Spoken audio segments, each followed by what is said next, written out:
are either in care or have recently left care but are still supposed to be supervised in what is known as semi-independent living.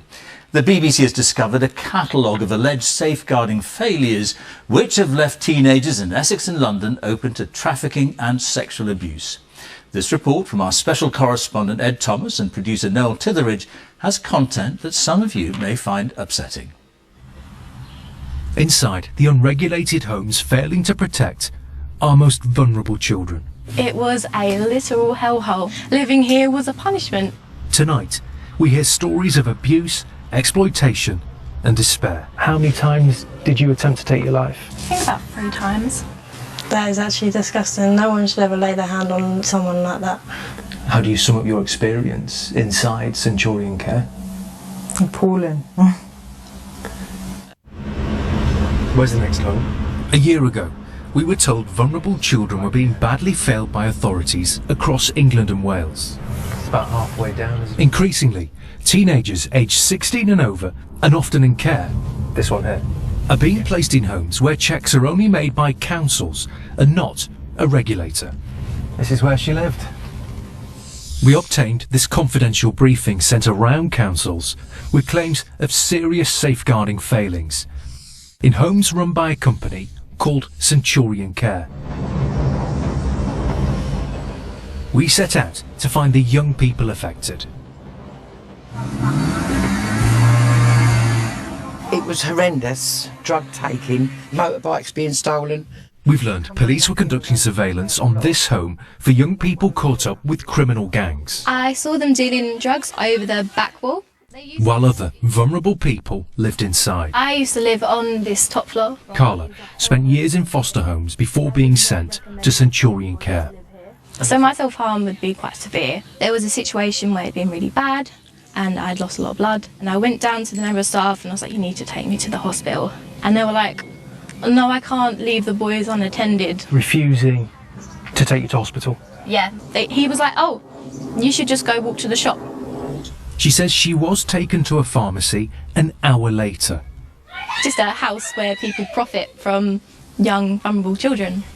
Centurion Care told us all of their homes had first aid kits. Incidents were recorded and sent to social workers. On one occasion, Carla was taken to hospital and they cooperated with police, installing CCTV to prevent drug dealing. Up there on the left. We then moved to another Centurion Care home, 2 miles away, where they looked after a boy with learning disabilities. There's a camera. And we obtained this. A recording outside the home showing the child in the yellow shirt, in distress, lashing out. Police were called here to an allegation of an assault by a boy on a worker. We can't be sure what led up to this, but watch how the worker responds. Tia was also a resident at the time. That would have probably scared the life out of him. They used to swear, scream in his face, tell him that they was going to take his balloons away. And they just used to take them, pop them, threaten him with police. He was absolutely petrified. Centurion Care told us police were given CCTV. No one was charged with an offence, and they weren't aware of any allegation of bullying on this boy. We spent weeks trying to track down someone who knew the children involved. They were all very high risk. Andy was a support worker across many of the homes. Sexual exploited kids, drugs and alcohol abuse, some that had disabilities, all in one roof. He seemed most shocked by what happened here. Andy remembers a girl who regularly went missing. I just saw a bunch of boys in a car and she just jumped in really, and From that this was it. spot? From this spot, literally right here. And that was it. That was the last time I saw her. Trafficked, gone. Yeah, gone. She was missing for more than a week before being found in the Midlands. Police ended up finding her. All sorts happened. There's no suggestion Centurion Care staff were involved in her trafficking. It took months to find out who she was and where she now lived. A lot of people go through things where, like, the care system, where it's just, they give up. You're alone. What was the impact on you being taken like that? Not a bad impact.